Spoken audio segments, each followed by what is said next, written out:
पिछले दिन हम लोग पिछले क्लास में हम लोगों ने सिंपल हार्मोनिक मोशन का इक्वेशन डिराइव किया था। आज उसी इक्वेशन को हम समझेंगे कि आखिर जो एक्सप्रेशन आया था हमारा x equal to a sine omega T plus phi, इसी एक्सप्रेशन को हम समझेंगे कि जो तीन टर्म हमको दिख रहा है, ए दिख रहा, ओमेगा दिख रहा और फाई दिख रहा, ये दरअसल में क्या है।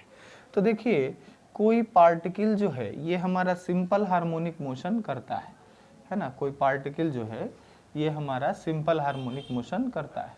मान लीजिए कि कोई पार्टिकल जो है इसी लीनियर पाथ पर सिंपल हार्मोनिक मोशन करता है।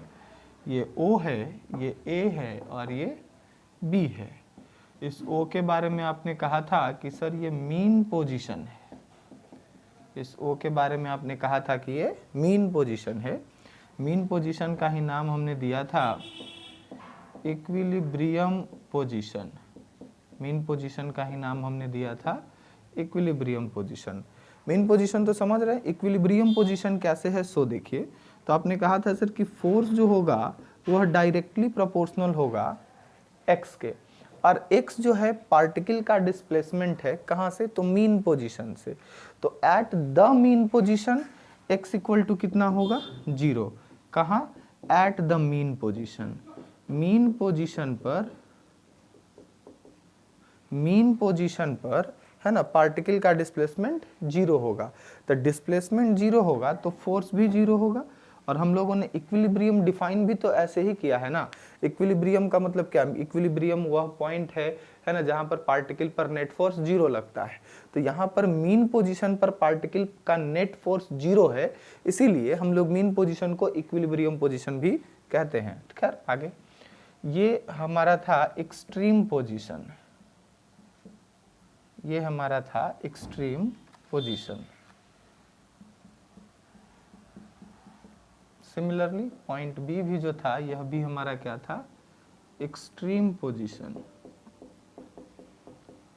मान लेते हैं कि पार्टिकल अपने मोशन के दरमियान यहाँ के किसी पॉइंट पर है और पार्टिकल का यहाँ से यहाँ तक का जो डिस्प्लेसमेंट है वो है x और इस पर लगने वाला फोर्स है F, है ना। तो हमने कहा था कि अगर पार्टिकल जो है वो सिंपल हार्मोनिक मोशन करेगा तो पार्टिकल के मोशन का इक्वेशन होगा x equal to a sine omega T plus phi.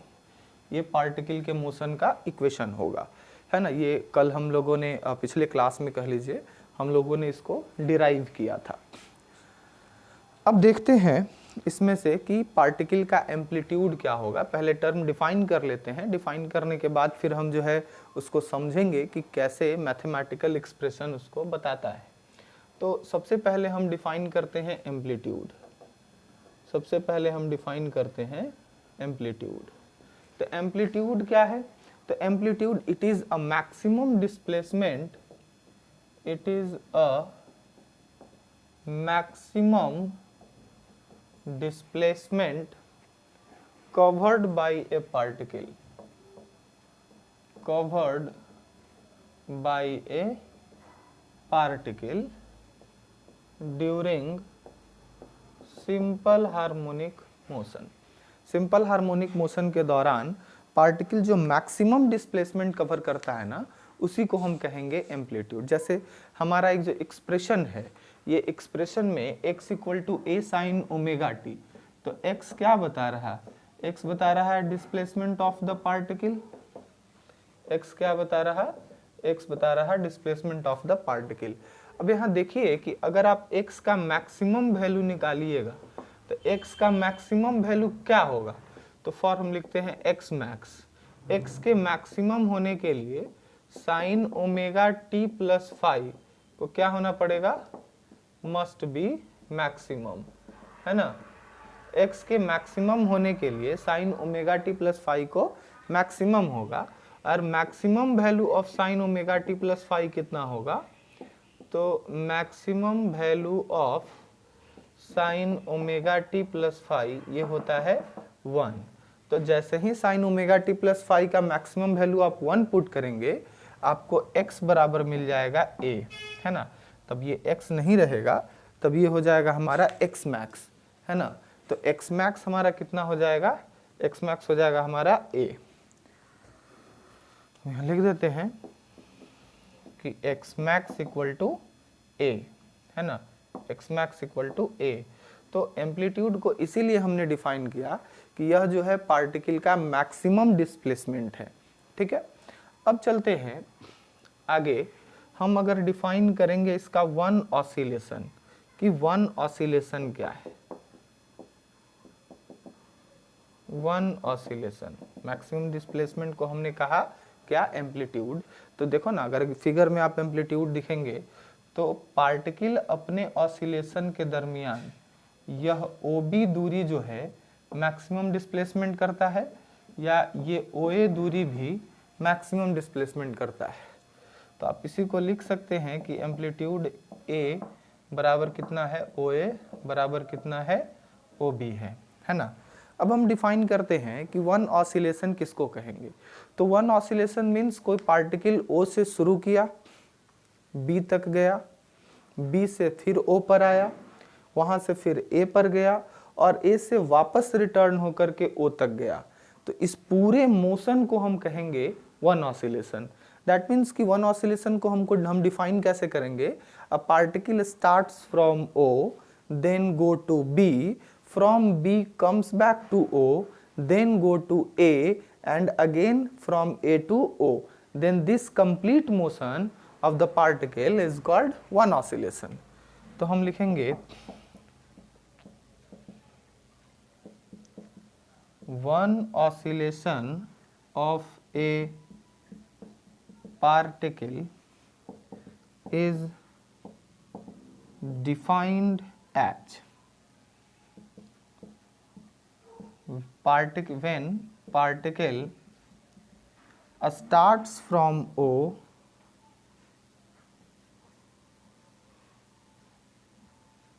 starts from O,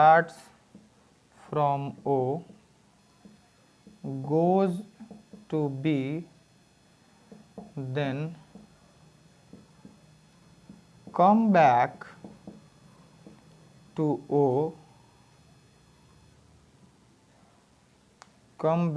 to O, again it goes to A and returns to O. Then this complete motion of particle is called one oscillation,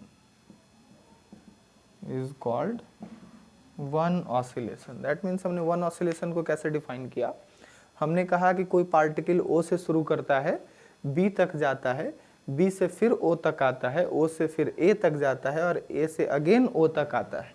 तो इस पूरे motion को हम क्या कहेंगे, one oscillation. इसीलिए लिखा one oscillation of a particle is defined as when particle starts from O, goes to B, then comes back to O, again it goes to A and returns to O, then this complete motion of particle, okay, then this complete motion of particle is called one oscillation.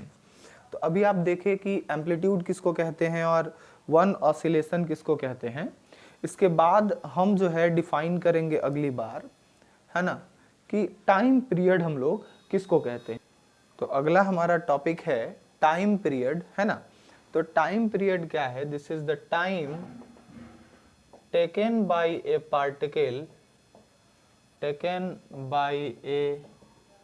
Particle to complete one oscillation is called time period, है ना। जितने समय में particle एक oscillation पूरा करता है उसी को हम क्या कहते हैं, टाइम पीरियड कहते हैं, है ना। जितने समय में पार्टिकल एक ऑसिलेशन पूरा करता है उसी को हम क्या कहते हैं, टाइम पीरियड, है ना। अब अगला हम निकालते हैं फ्रीक्वेंसी, फ्रीक्वेंसी हम लोग किसको कहते हैं? Then this is the number of oscillation per second is called frequency. Number of oscillation per second को हम फ्रीक्वेंसी कहते हैं। मान लेते हैं कि if a particle executing simple harmonic motion with time period t, मान लेते हैं कोई पार्टिकल जो है सिंपल हार्मोनिक मोशन करता है जिसका टाइम पीरियड है T, that means it oscillates one time in t second, है ना। अगर किसी पार्टिकल का टाइम पीरियड t है, इसका मतलब क्या है कि पार्टिकल t सेकेंड में कितनी बार ऑसिलेट करता है? एक बार। तो हम लिखेंगे चूंकि इन t second particle oscillates one time, है ना। कहता है टी सेकेंड में पार्टिकल कितनी बार ऑसिलेट करता है? एक बार। इसीलिए इन 1 second particle oscillates 1/t time. तो अब देखिए 1 सेकेंड में पार्टिकल कितनी बार ऑसिलेट करेगा? 1/t बार। और आप क्या कह रहे हैं? Number of oscillation per second को फ्रीक्वेंसी, है ना। तो 1 सेकेंड में जितनी बार ऑसिलेट करेगा आप उसको फ्रीक्वेंसी कहेंगे। अगर किसी पार्टिकल का ऑसिलेशन का टाइम पीरियड t है, दैट मीन्स वह t सेकेंड में एक बार ऑसिलेट करेगा। तो हमने लिखा कि t सेकेंड में पार्टिकल एक बार ऑसिलेट करता है, तो 1 सेकेंड में कितनी बार ऑसिलेट करेगा? 1/t टाइम, है ना। तो यहाँ से हमारा फ्रीक्वेंसी निकल जाएगा। Frequency is defined as number of oscillation per second. तो पर सेकेंड में ऑसिलेशन कितनी बार है? 1/t। तो 1/t मतलब 1 टाइम पीरियड। तो बेसिकली फ्रीक्वेंसी क्या है? तो टाइम पीरियड का रिवर्स है ना। फ्रीक्वेंसी क्या है? तो टाइम पीरियड का रिवर्स है। अब यहीं पर हम एक टर्म और डिफाइन करते हैं जिसको हम कहते हैं एंगुलर फ्रीक्वेंसी। एंगुलर फ्रीक्वेंसी, इसको रिप्रेजेंट करते हैं हम न्यू से, ठीक है ना। सॉरी, फ्रीक्वेंसी को हम रिप्रेजेंट करते हैं न्यू से, इसको रिप्रेजेंट करते हैं ओमेगा से। इसको आप ऐसे लिख दीजिए कि आप इसको रिप्रेजेंट करते हैं न्यू से फ्रीक्वेंसी को, कहीं कहीं पर इसको रिप्रेजेंट किया जाता है एन से। अलग अलग किताब में अलग अलग सिंबल है, कहीं कहीं पर इसको एफ से भी रिप्रेजेंट किया जाता है, ठीक है। अगला टर्म है एंगुलर फ्रीक्वेंसी। तो एंगुलर फ्रीक्वेंसी ओमेगा ये बराबर होता है 2 पाई न्यू। तो जो हमारा एक्सप्रेशन था x equal to a sine omega T plus five, अब इस a sine omega T plus five में a क्या है? a है पार्टिकल का मैक्सिमम डिस्प्लेसमेंट जिसको हम एम्पलीट्यूड कह रहे हैं। ओमेगा क्या है? तो ओमेगा इज 2 पाई न्यू, है ना। Omega is 2 pi new. New क्या है? New is the frequency. और फ्रीक्वेंसी क्या है? Number of oscillation per second, है ना। 1 सेकेंड में जितनी बार वो ऑसिलेट करेगा उसी को हम कहेंगे फ्रीक्वेंसी, है ना। And angular frequency is defined as 2 pi nu. Omega equal to 2 pi nu, इसी से हम लोग एंगुलर फ्रीक्वेंसी डिफाइन करते हैं। तो ये रहा आपका एम्पलीट्यूड का डेफिनेशन। टाइम पीरियड भी हो गया, फ्रीक्वेंसी भी हो गया और एंगुलर फ्रीक्वेंसी हो गया। और इस गिवन इक्वेशन में आपने x डिफाइन कर लिया, x तो डिस्प्लेसमेंट है, ये तो आपको पहले से पता था। a आपने डिफाइन किया, a एम्पलीट्यूड है, मैक्सिमम डिस्प्लेसमेंट है ना। ओमेगा क्या है? तो ओमेगा एंगुलर फ्रीक्वेंसी है। एंगुलर फ्रीक्वेंसी बराबर क्या होता? ओमेगा बराबर 2 पाई न्यू, जहां पर न्यू क्या है? तो न्यू आपका फ्रीक्वेंसी है। फ्रीक्वेंसी को आप कैसे डिफाइन करते हैं?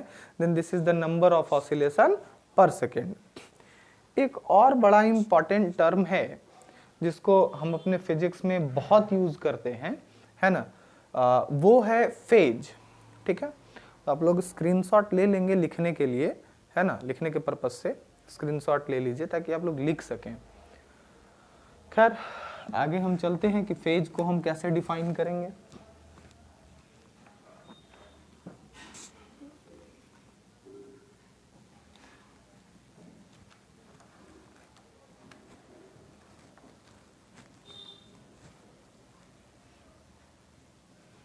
तो हमारा अगला डेफिनेशन है फेज का।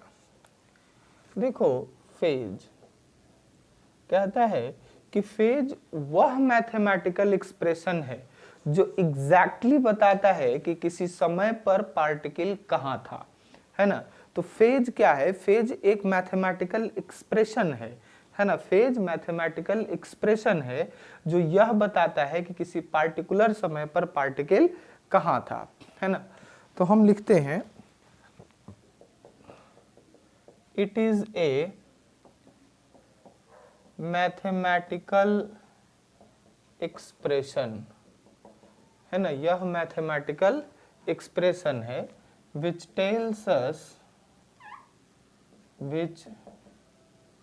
tells us the position of a particle in a given time। किसी पार्टिकुलर समय में पार्टिकल कहाँ है?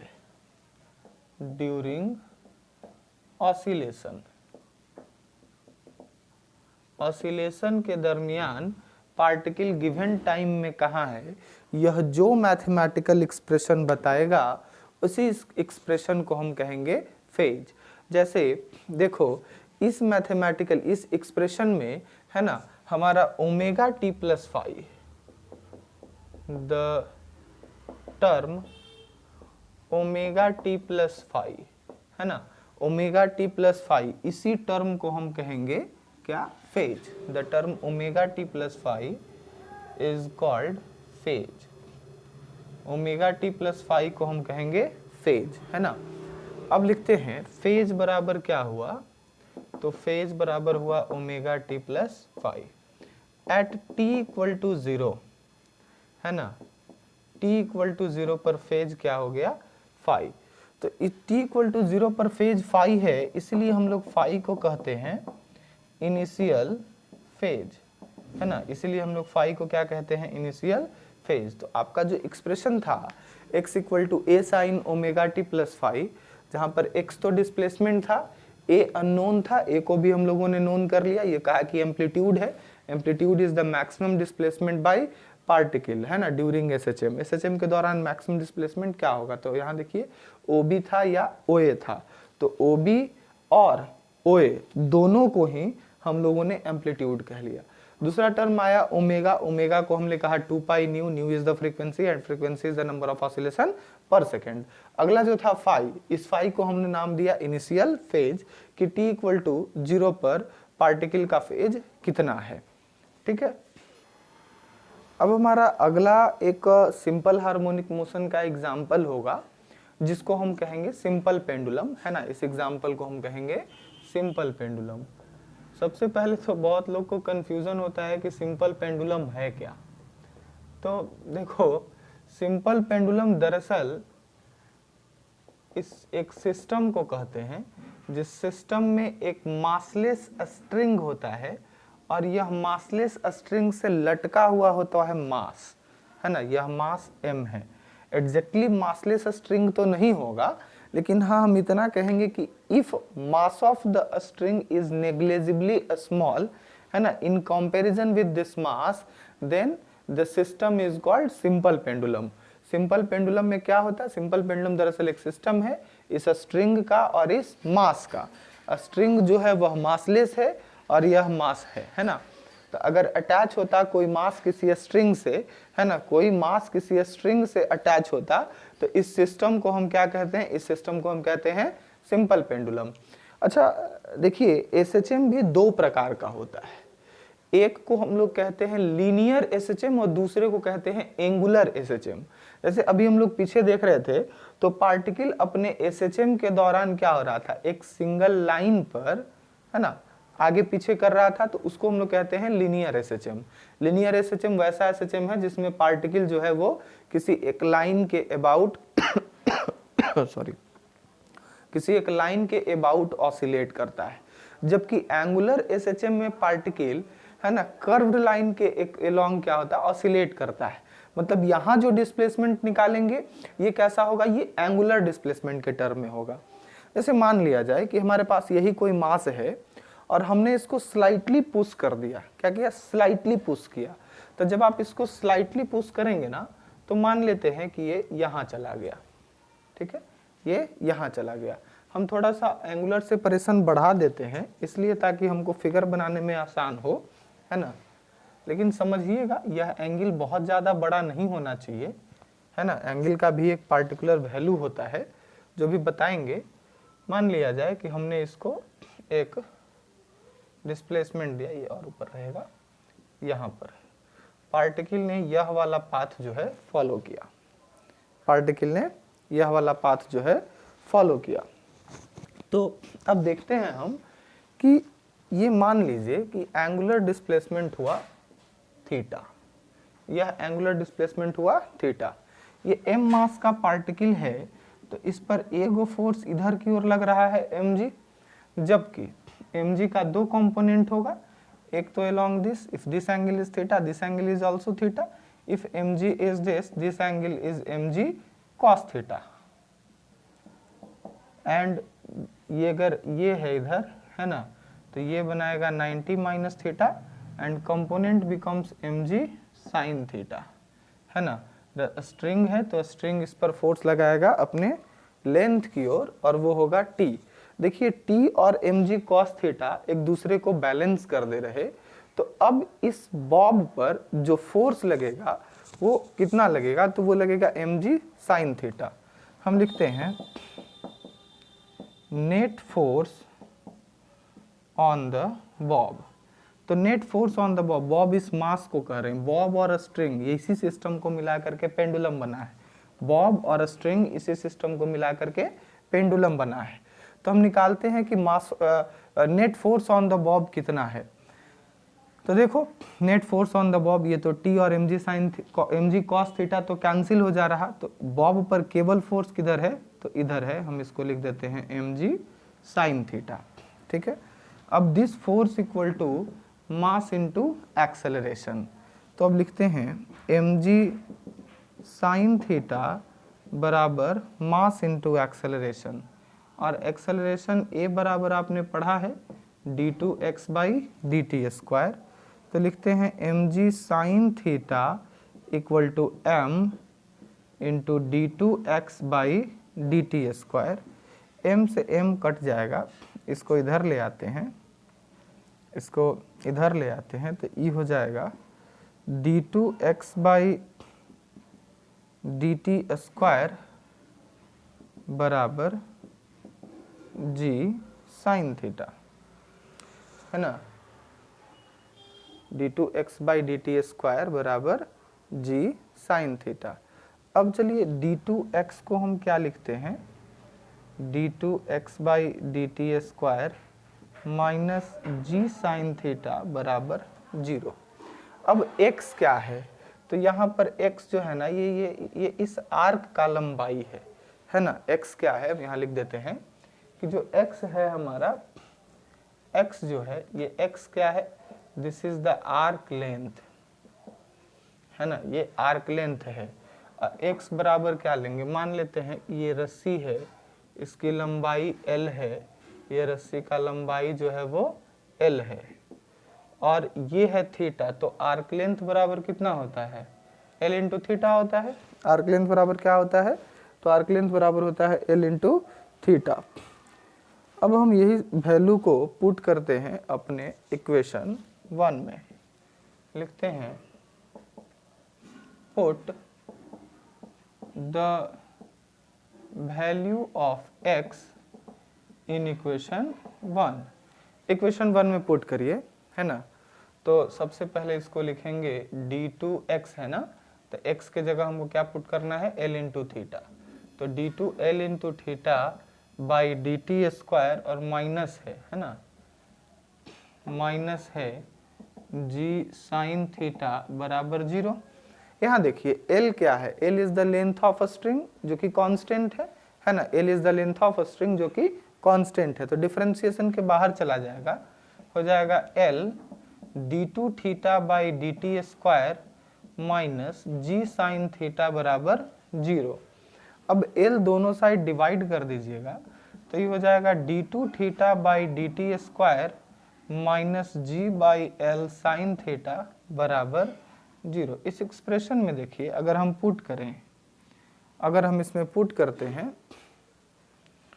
g by L equal to omega square है ना। थोड़ा सा यहाँ पर एक चीज और देखने वाली बात है कि जो x है, x का डिस्प्लेसमेंट का डायरेक्शन तो ये वाला है ना, और इस पर mg साइन थीटा किधर लग रहा है, इधर लग रहा है। x का डिस्प्लेसमेंट ये है और mg साइन थीटा का डिस्प्लेसमेंट ये है। तो जब हम ये लिखेंगे तो यहाँ पर आगे माइनस साइन लगाएंगे क्योंकि एक्सेलरेशन डिस्प्लेसमेंट के अपोजिट डायरेक्शन में है। तो यहाँ माइनस हो जाएगा, यहाँ माइनस हो जाएगा और ये वाला हमारा प्लस हो जाएगा। यहाँ पर ये हमारा प्लस हो जाएगा, ये प्लस हो जाएगा, ये प्लस हो जाएगा। तो यह जो एक्सप्रेशन है ना, ये कन्वर्ट कर जाएगा D two theta by D T square plus omega square sine theta बराबर 0। ठीक है, अभी देखो, अभी हम नहीं कहेंगे कि यह पार्टिकल का मोशन सिंपल हार्मोनिक है। अभी हम नहीं कहेंगे कि यह पार्टिकल का या सिंपल पेंडुलम का मोशन कैसा है, सिंपल हार्मोनिक है। इसलिए नहीं कहेंगे क्योंकि जो डिस्प्लेसमेंट है ना, जो डिस्प्लेसमेंट है थीटा, यह देखिए फोर्स को अगर देखिएगा यहाँ भी देखिए कि फोर्स जो है यह डिस्प्लेसमेंट थीटा के डायरेक्टली प्रोपोर्शनल नहीं है, बल्कि यह साइन थीटा के डायरेक्टली प्रोपोर्शनल है। इसीलिए एक्सप्रेशन हमारा ऐसा आया है ना। देखिए फोर्स जो है वो किसके डायरेक्टली प्रोपोर्शनल है, तो साइन थीटा के डायरेक्टली प्रोपोर्शनल है, थीटा के डायरेक्टली प्रोपोर्शनल नहीं है। अगर थीटा के डायरेक्टली प्रोपोर्शनल होता है ना, तो तब क्या होता, तब इसको हम सिंपल हार्मोनिक मोशन कहते है ना। तो अब देखिए हम कहेंगे for a small value of theta, for a small value of theta, theta के स्मॉल वैल्यू के लिए आप पुट कर सकते हैं साइन थीटा लगभग बराबर थीटा, और तब एक्सप्रेशन हमारा क्या लिखते, D two theta by D T square plus omega square theta बराबर 0। तो हम क्या कह रहे थे कि थीटा जो है फॉर स्मॉल वैल्यू है ना, थीटा अगर स्मॉल वैल्यू होगा तो आप साइन थीटा को थीटा के बराबर लिख सकते हैं, और तब एक्सेलरेशन या फोर्स क्या होता, थीटा के डायरेक्टली प्रोपोर्शनल होता। जबकि अभी जब थीटा का वैल्यू बड़ा है तो फोर्स किसके डायरेक्टली प्रोपोर्शनल है, साइन थीटा के डायरेक्टली प्रोपोर्शनल है ना। लेकिन हमको क्या चाहिए था सिंपल हार्मोनिक मोशन के लिए, तो सिंपल हार्मोनिक मोशन के लिए हमको चाहिए था कि फोर्स जो है वह डिस्प्लेसमेंट के प्रोपोर्शनल हो, मतलब थीटा के प्रोपोर्शनल हो। शुरुआत में किसके प्रोपोर्शनल था, साइन थीटा के प्रोपोर्शनल था। तो इसके सिंपल हार्मोनिक होने के लिए कंडीशन होना चाहिए साइन थीटा को थीटा के बराबर, और ये तभी होगा जब थीटा का वैल्यू छोटा होगा। तो देखिए एक्सप्रेशन भी हमारा differential equation for simple harmonic motion के जैसा आ रहा है। अब बात रहेगा कि sir small value of theta का मतलब कितना, मतलब थीटा कितना स्मॉल होगा तो हम इसके मोशन को सिंपल हार्मोनिक कहेंगे। तो देखो थीटा का जो वैल्यू होगा ना वो 4 डिग्री के आसपास होगा, है ना। 4 डिग्री से जैसे जैसे आप बढ़ाते चले जाइएगा ना, इसका हार्मोनिसिटी खोते जाएगा, हार्मोनिसिटी खोते जाएगा। क्यों खोते जाएगा, क्योंकि 4 डिग्री से ज़्यादा बढ़ाइएगा तब साइन थीटा थीटा के इक्वल नहीं रहेगा, है ना। जब साइन थीटा थीटा के इक्वल नहीं रहेगा तो यह एक्सप्रेशन को हम इस फॉर्म में नहीं लिख सकते हैं, नहीं लिख सकते हैं तो यह डिफरेंशियल इक्वेशन कभी भी सिंपल हार्मोनिक मोशन के इक्वेशन को नहीं बताएगा। बताएगा तभी जब साइन थीटा बराबर होगा किसके, थीटा के। साइन थीटा बराबर होगा किसके, थीटा के, तभी यह क्या बताएगा, तभी यह सिंपल हार्मोनिक मोशन के इक्वेशन को सेटिस्फाई करेगा। अब जैसे ये इक्वेशन 1 आया, तो अगर हम इस इक्वेशन 1 को कंपेयर करते हैं, comparing equation 1 with the differential equation of simple harmonic motion, क्या था वो था d2x by D T square plus omega square x बराबर 0। तो आप x बराबर लिखते थे, a के जगह पर हम लिख देते हैं x max sine omega t अब प्लस 5, आप यही लिखते थे, है ना। तो अब देखिए x के जगह पर क्या है, अगर कंपेयर करिएगा तो x के जगह पर है थीटा, तो सॉल्यूशन हो जाएगा देन सॉल्यूशन ऑफ इक्वेशन 1। तब इक्वेशन 1 का जो सॉल्यूशन होगा वो होगा, थीटा है ना x के जगह पर, तो हम इसमें भी थीटा पुट करेंगे। थीटा बराबर theta max sine omega T plus phi. अगर हम पुट करें थीटा मैक्स बराबर थीटा नॉट, तो हम लिखेंगे थीटा बराबर theta nought sine omega T plus phi. यहाँ भी सारा टर्म वही रहेगा, जैसे थीटा को यहाँ आप कहेंगे वहाँ पर डिस्प्लेसमेंट था क्योंकि वह लीनियर एसएचएम था, यहाँ एंगुलर एसएचएम है, तो थीटा को हम कहेंगे दिस इज एंगुलर डिस्प्लेसमेंट। फिर से थीटा नॉट क्या होगा, this is maximum angular displacement. इसी को आप कह सकते हैं एंगुलर एम्पलीट्यूड, इसी को आप कह सकते हैं एंगुलर एम्पलीट्यूड। ओमेगा आपका रहेगा एंगुलर फ्रीक्वेंसी, है ना, और फाई फिर से हमारा रहेगा इनिशियल फेज। देन ये था सिंपल हार्मोनिक मोशन का application in case of simple pendulum. आगे भी हम लोग और करेंगे, फिलहाल अगले क्लास में हम लोग डैम्प्ड हार्मोनिक मोशन का बात करेंगे। ये रहा आपका सिंपल हार्मोनिक मोशन का एक्सप्रेशन।